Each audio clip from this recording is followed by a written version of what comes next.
ملیر کے وکلاء پر تشدد کے خلاف وکلاء جمع ہوئے ملیر سٹی تھانے پر بڑی تعداد وکلاء کی ملیر بار ایسوسی ایشن کے صدر ایڈوکیٹ ارشاد علی شر کی قیادت میں جمع ہوئے۔ وکلاء کی بڑی تعداد تھانے پر جمع ہونے کے بعد اپنے وکیل رہنماؤں پر ہونے والے تشدد کے خلاف مقدمہ درج کروایا۔ مقدمہ درج کروانے کے بعد ملزمان کو سلاخوں کے پیچھے ڈلوایا۔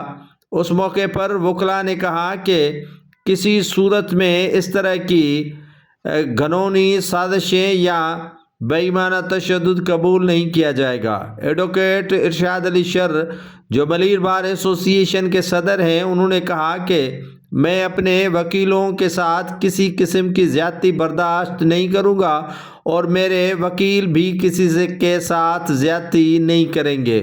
ملیر بار ایسوسی ایشن کے صدر ایڈوکیٹ ارشاد علی شر نے کہا کہ ہم نے ایسا میکینزم بنایا ہے کہ کسی کے ساتھ کسی قسم کی زیادتی نہیں ہوگی۔ میرے وکلاء کے ساتھ اگر کوئی زیادتی کرے گا تو وہ کسی صورت میں برداشت نہیں کی جائے گی۔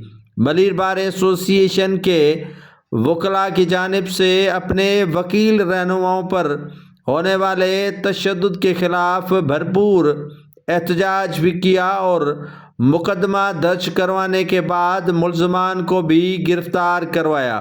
اس موقع پر ملیر بار ایسوسی ایشن کے صدر ایڈوکیٹ ارشاد علی شر نے اپنے وکلاء کو یقین دلایا کہ وہ کسی صورت میں آپ کے ساتھ زیادتی برداشت نہیں کرے گی اور اس طرح کی گھناؤنی جو زیادتیاں ہو رہی ہیں وہ کسی صورت میں ناقابل برداشت ہے۔ اس صورتحال میں بھرپور طریقے سے اپنے وکلاء کا دفاع کروں گا۔